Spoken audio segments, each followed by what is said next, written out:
En el nombre del Padre, del Hijo y del Espíritu Santo. Ven Espíritu Divino, manda tu luz desde el cielo, Padre amoroso del pobre, don en tus dones espléndido, luz que penetras las almas y fuente del mayor consuelo. Ven dulce huésped del alma, descanso de nuestro esfuerzo, tregua en el duro trabajo y brisa en las horas de fuego, gozo que enjuga las lágrimas y reconforta en los duelos. Entra hasta el fondo del alma, divina luz, y enriquécenos. Mira el vacío del hombre si tú le faltas por dentro. Mira el poder del pecado cuando no envías tu aliento. Riega la tierra en sequía, sana mi corazón enfermo. Lava las manchas, infunde calor de vida en el hielo. Toma el espíritu indómito y guía al que tuerce el sendero. Reparte tus 7 dones según la fe de tus siervos. Por tu bondad y tu gracia, dale su mérito al esfuerzo. Salva al que busca salvarse y danos tu gozo eterno. Amén. Sagrado Corazón de Jesús, Inmaculado Corazón de María, San José,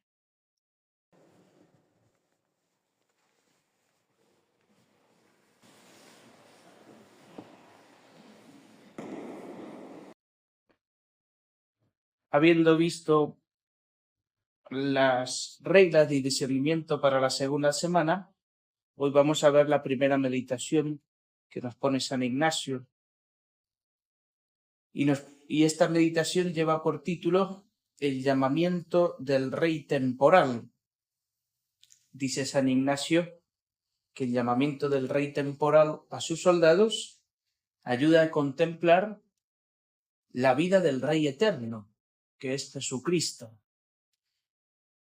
Y lo que desea San Ignacio es que no hagamos oídos sordos al llamado del Señor, que nos invita a estar con Él, a seguirle, como lo hizo con los apóstoles, a quienes fue llamando uno a uno al inicio de su vida pública, y de simples pescadores de Galilea los convirtió el Señor en pescadores de hombres, en columnas de la Iglesia. Bien, esta meditación la he dividido en 2 grandes partes. Primero vamos a ver los puntos que nos indica San Ignacio y en un segundo momento vamos a ver el proceso vocacional de San Francisco de Asís, que es un ejemplo de alguien que no fue sorda a la llamada del Señor, sino que se dejó transformar por el Señor y fue un grandísimo santo. Vamos a la primera parte, el llamamiento del rey temporal. Dice San Ignacio que nos pongamos delante del Señor, como siempre, cuando vayamos a hacer esta meditación, que le pidamos gracia a Dios nuestro Señor, para que todas nuestras intenciones, nuestras acciones y nuestras operaciones sean puramente ordenadas a su servicio y alabanza. Y nos invita a utilizar la imaginación. San Ignacio es un gran maestro de la vida espiritual. Y la forma que él tiene de purificar la imaginación de malos pensamientos es justamente empleando la imaginación en buenos pensamientos. Nos dice San Ignacio que hagamos una composición de lugar con nuestra imaginación, que veamos aquí con la vista imaginativa las sinagogas, las villas, los castillos por donde Cristo nuestro Señor predicaba, que miremos Galilea, que miremos el lago de Tiberíades, que miremos Cafarnaúm, miremos Nazaret, miremos Jerusalén, Samaria, Betania, el río Jordán, Perea, que nos imaginemos con la vista imaginativa esa zona. Y una vez que estamos imaginándonos y haciendo esa composición del lugar, en un segundo momento que le pidamos al Señor la gracia que queremos sacar de esta meditación, que aquí es no ser sordo a su llamada, más bien presto y diligente para cumplir su santísima voluntad. Señor, quiero estar pronto para hacer lo que tú quieres. Y viene el primer punto de la meditación. El primer punto, dice San Ignacio, con esa imagen que tengo dentro de mí, el primer punto es ponerme un rey humano, un rey temporal, bueno, que ha sido elegido por Dios, a quien hacen reverencia y obedecen todos los príncipes y todos los hombres cristianos. San Ignacio vivió en el siglo XVI. Existían todavía reyes así, buenos y cristianos. Segundo, mirar cómo este rey habla a los suyos y les dice: mi voluntad es conquistar toda la tierra de los infieles. Por tanto, quien quisiere venir conmigo ha de estar contento de comer como yo, y así de beber y de vestir. Asimismo ha de trabajar conmigo en el día y vigilar en la noche, porque así después tenga parte conmigo en la victoria, como lo ha tenido en los trabajos. Podemos, por tanto, imaginarnos un rey cristiano bueno que quiere evangelizar tierras paganas. Pensemos que en esta época de San Ignacio se estaba descubriendo América, todo un territorio grande que no conocía el Evangelio. Pensemos en el ideal que tuvieron muchos cristianos en aquel momento, ese ideal de evangelizar aquellas tierras dominadas por esos imperios, el imperio azteca y otros imperios que eran imperios realmente diabólicos y satánicos, que hacían sacrificios humanos, que adoraban a los ídolos. Como muchos cristianos deseaban que el evangelio llegase a aquella gente. Imaginémonos ese rey que tiene ese ideal bueno y nos invita a nosotros a que le acompañemos. Y por otro lado también llama la atención en el discurso de este rey humano, bueno, cristiano, que nos hace imaginar San Ignacio, la insistencia en el pronombre conmigo, conmigo. Ha de venir como yo, ha de vestir como yo, ha de estar conmigo. Es un rey humano que acompaña a sus súbditos en las buenas y en las malas. No es como los reyes de ahora que mandan a sus soldados y ellos se quedan en sus casas y mansiones. No, los reyes de aquella época iban y se implicaban en la batalla. Y el tercer punto que nos dice San Ignacio es lo que responden los buenos súbditos a este rey tan bueno y tan liberal. Y por consiguiente, si alguno no aceptase la petición de tal rey, este ideal tan bueno de ir a conquistar la tierra de los infieles para el Señor, cuánto sería digno de ser vituperado por todo el mundo y tenido por un perverso caballero. Este es el ideal de la caballería, el ideal de la nobleza. Es lo que nos pone San Ignacio a meditar. ¿Y por qué hace esto San Ignacio? Porque este ideal bueno nos va a ayudar a comprender el ideal de Jesucristo. Y aquí viene la segunda parte de este ejercicio, que consiste en aplicar lo dicho en el ejemplo del rey temporal a Cristo nuestro Señor. Y también San Ignacio aquí nos da 3 puntos.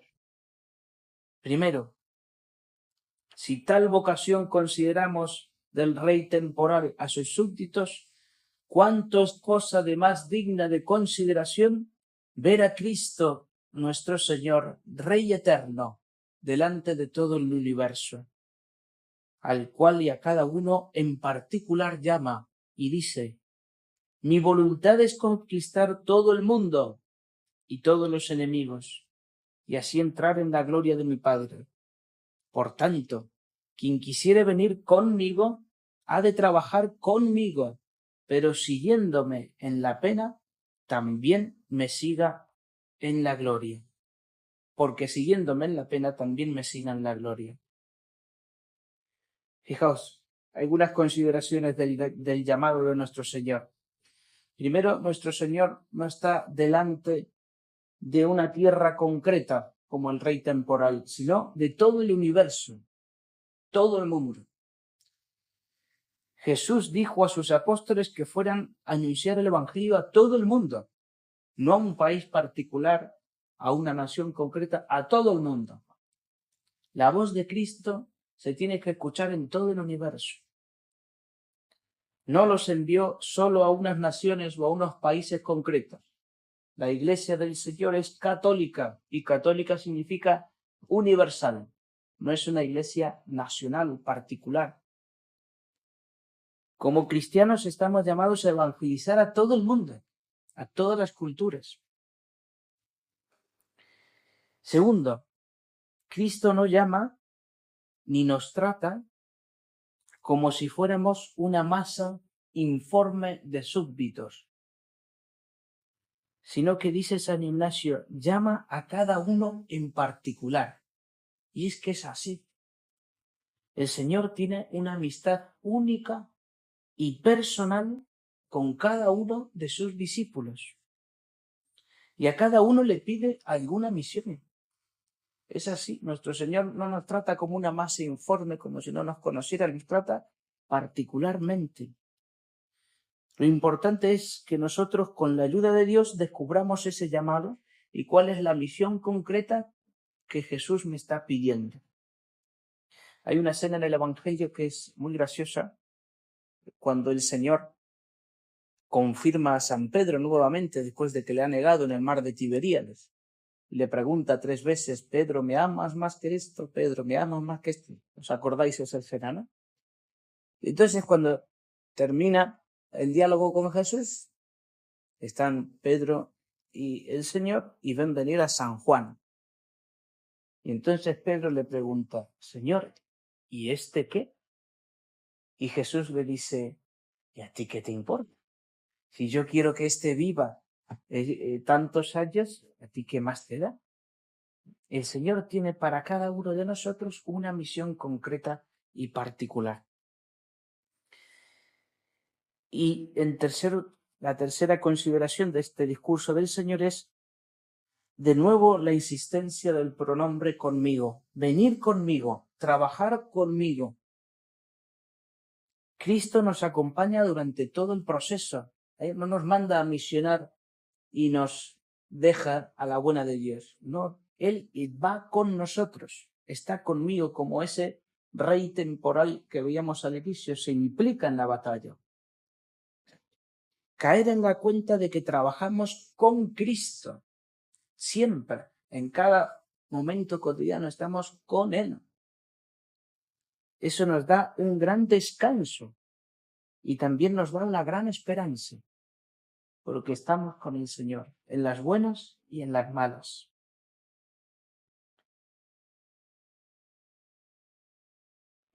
Continúa San Ignacio y nos dice, considerar que todos los que tuvieran juicio y razón ofrecerán todas sus personas al trabajo. Claro, un ideal tan hermoso, mucho más noble que el ideal del rey humano, evangelizar todo el universo, llevar la verdad, llevar la buena noticia del Señor. ¿Quién no quiere implicarse en este trabajo? Y habrá algunos que más se afectarán y se señalarán en todo servicio de su Rey eterno y Señor universal. No solamente ofrecerán sus personas al trabajo, más aún, haciendo contra su propia sensualidad y contra su amor carnal y mundano, harán oblaciones de mayor estima y mayor momento diciendo, Eterno Señor de todas las cosas, yo hago mi oblación con vuestro favor y ayuda delante de vuestra infinita bondad y delante de vuestra Madre gloriosa y de todos los santos y santas de la corte celestial, que yo quiero y deseo y es mi determinación deliberada, solo que sea vuestro mayor servicio y alabanza, de imitaros en pasar todas las injurias, todo vituperio, toda pobreza, así actual como espiritual, queriéndome vuestra santísima majestad elegir y recibir en tal vida y estado. Qué hermoso, ¿no? que tengamos este deseo de acompañar al Señor incluso por los momentos de cruz, de acompañarlo en su pasión, pasar todas las injurias, todo vituperio, toda pobreza, así actual como espiritual. Si es la voluntad del Señor, Señor, si es tu voluntad, quiero estar contigo en esos momentos. Esta es la meditación que nos propone San Ignacio, que utilizando el llamamiento de un rey bueno y cristiano, demos el salto al llamamiento que nos hace el Rey eterno, Jesucristo nuestro Señor.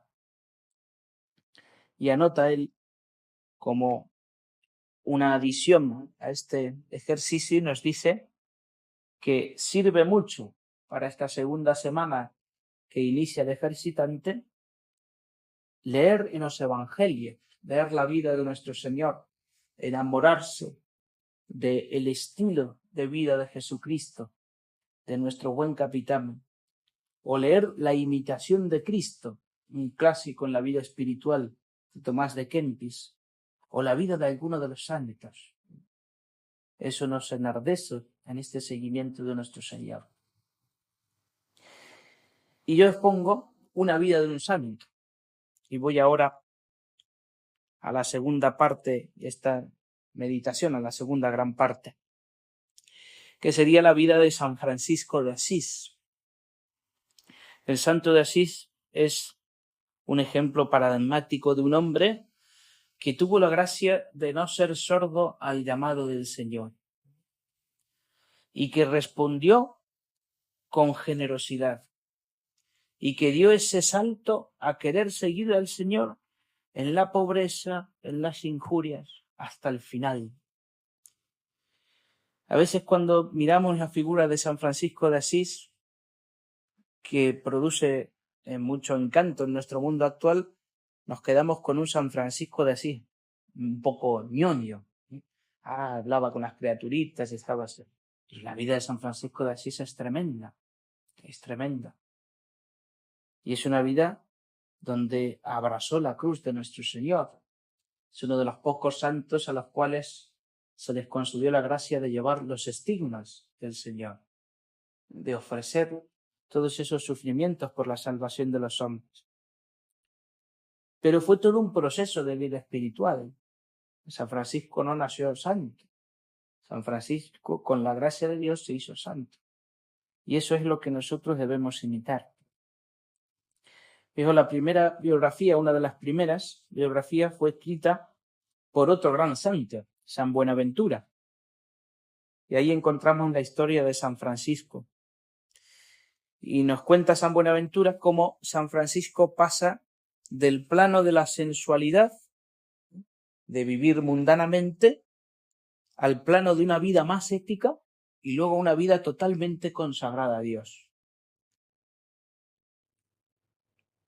Y cabe destacar cómo este santo empieza a singularizarse cuando va entrando en esa vida ética, cuando va elevando su inteligencia pues por encima de las cosas de las criaturas hacia las realidades espirituales. Empieza a ser una persona singular, pero adquiere San Francisco su verdadera singularidad cuando entra en contacto con Dios, ¿no? Y que le revela su misión particular.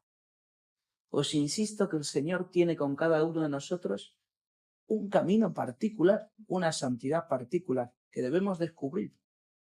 No nos trata, vuelvo a decir, como si fuéramos una masa, nos trata como amigos suyos y la amistad que tenemos con el Señor es personal.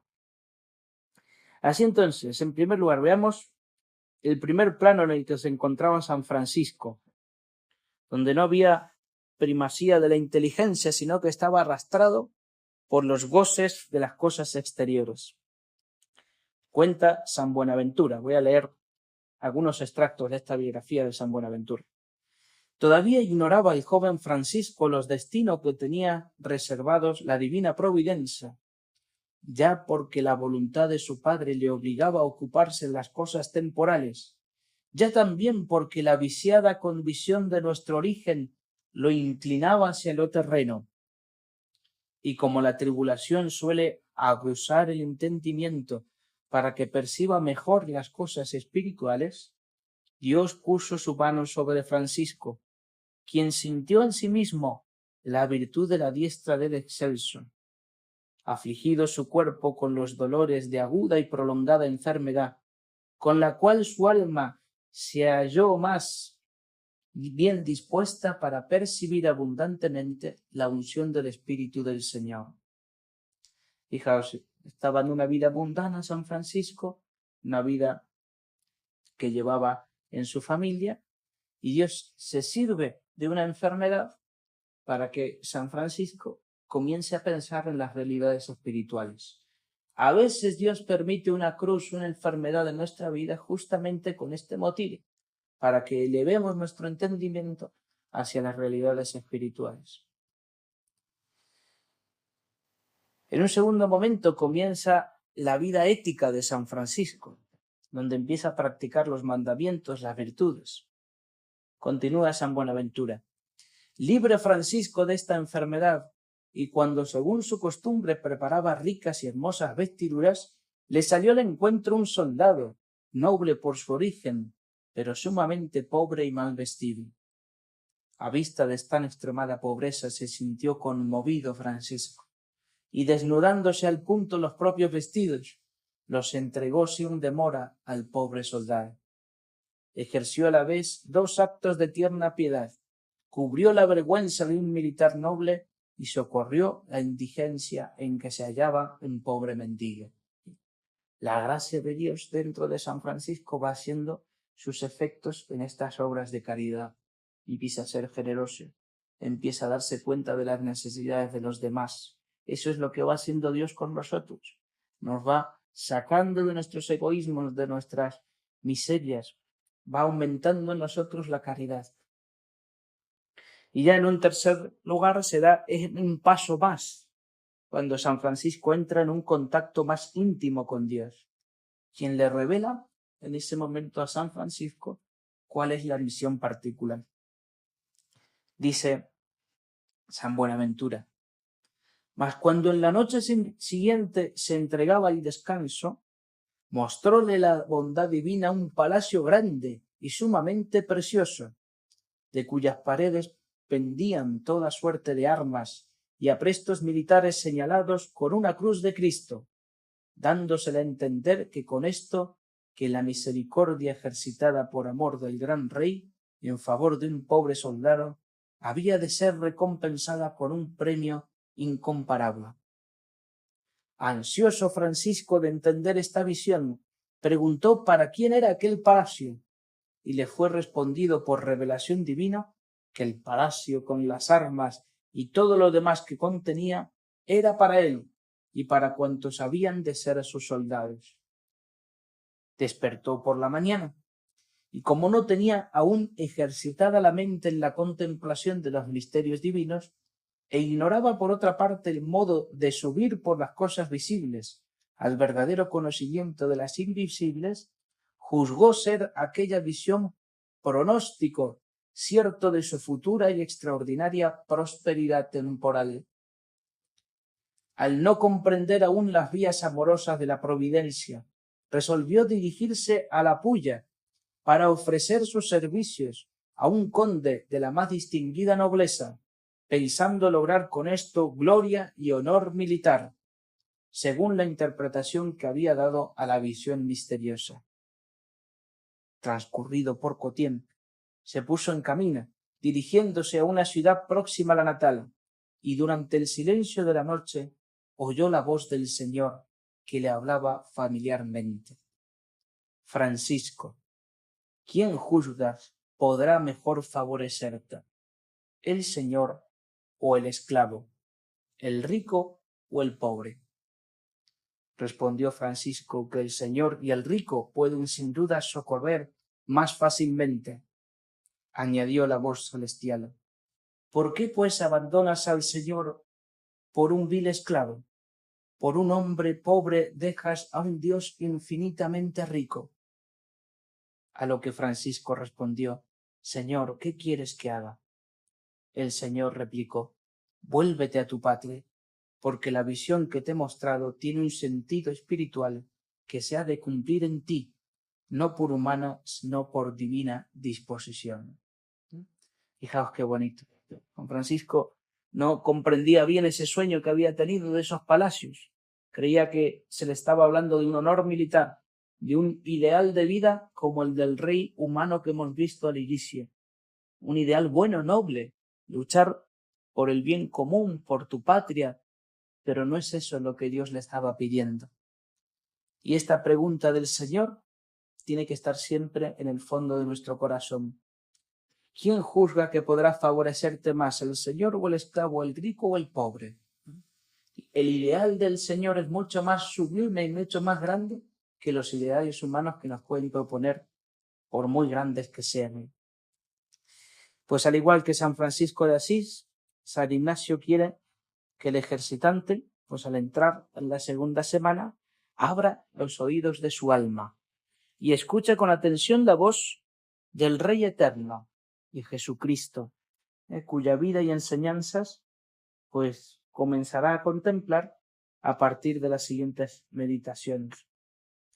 Pues en esta segunda semana, como hemos dicho, el ejercitante es invitado pues a dejarse interpelar por Cristo, a permitir que la palabra del Señor vaya iluminando su corazón, sus deseos, su estilo de vida. Pues muy bien, pues bajo la guía de San Ignacio seguimos caminando en esta escuela de formación, conociendo más íntimamente al Señor para amarle más y seguirle más. Gloria al Padre y al Hijo y al Espíritu Santo. Sagrado Corazón de Jesús, Inmaculado Corazón de María, San José,